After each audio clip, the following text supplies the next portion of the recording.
Certains disent que notre destin est lié à cette terre, une terre qui fait partie de nous, qui nous a façonnés. D'autres disent que le destin est tel une étoffe tissée, où les histoires de chacun sont des fils entremêlés.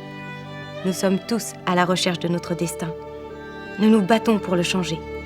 Certains ne le trouvent jamais, d'autres ont la chance d'être guidés vers lui.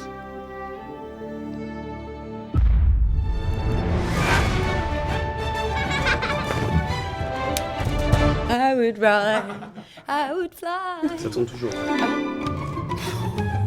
Ah, c'est le making-of, on peut être un peu rigolo. J'ai sorti mon épée et... Schlac! Un seul coup de griffe, l'épée se brisa et là, papa se retrouva avec une jambe en moins. Après The Artist où on ne m'entend pas, et ben là, on ne me voit pas. Oh, mon passage préféré, c'est pas juste. Depuis, plus personne n'a jamais revu la jambe de papa. Mordu, rôde quelque part dans les bois, en attendant une nouvelle occasion de l'affronter.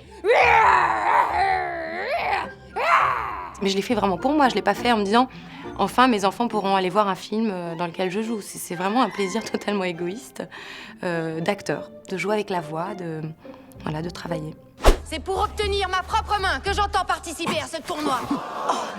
Qu'est-ce que tu fais? C'est vraiment un film sur le rapport des parents avec l'adolescence. Et là, c'est le rapport mère-fille. De quel droit m'empêchez-vous de vivre ma vie?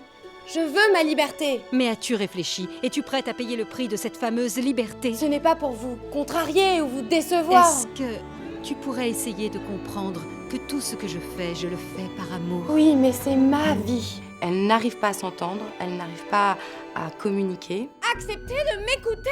Je suis la reine! Alors c'est à toi de m'écouter! Non, non, ce n'est pas juste.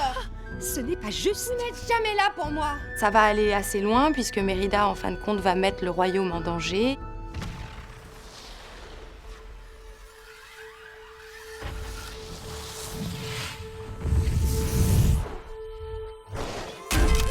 C'est l'histoire de comment ces deux femmes vont faire le chemin petit à petit, l'une vers l'autre.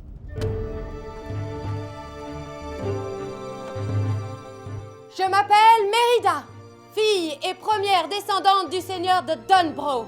Alors, Mérida, c'est un garçon manqué. Je veux dire, elle a une démarche, une façon de se comporter qui est très nature, quoi. C'est censé être une princesse et là, tout d'un coup, elle dégage quelque chose de très sauvageon, de très petit garçon, de quelque chose qui a pas envie d'être enfermé. Mérida! Je déteste cette robe. C'est une fille très intrépide. C'est une fille assez moderne, je dirais. Une princesse ne doit pas poser ses armes sur la table. On retrouve un petit peu de ce qui nous plaît et chez Disney et chez Pixar. La féerie, l'humour, les personnages qui sont hauts en couleur. Mais je veux dire, il y a tous les ingrédients qui font qu'on est totalement happé et il se passe énormément de choses. Si vous aviez l'occasion de changer votre destin, le feriez-vous?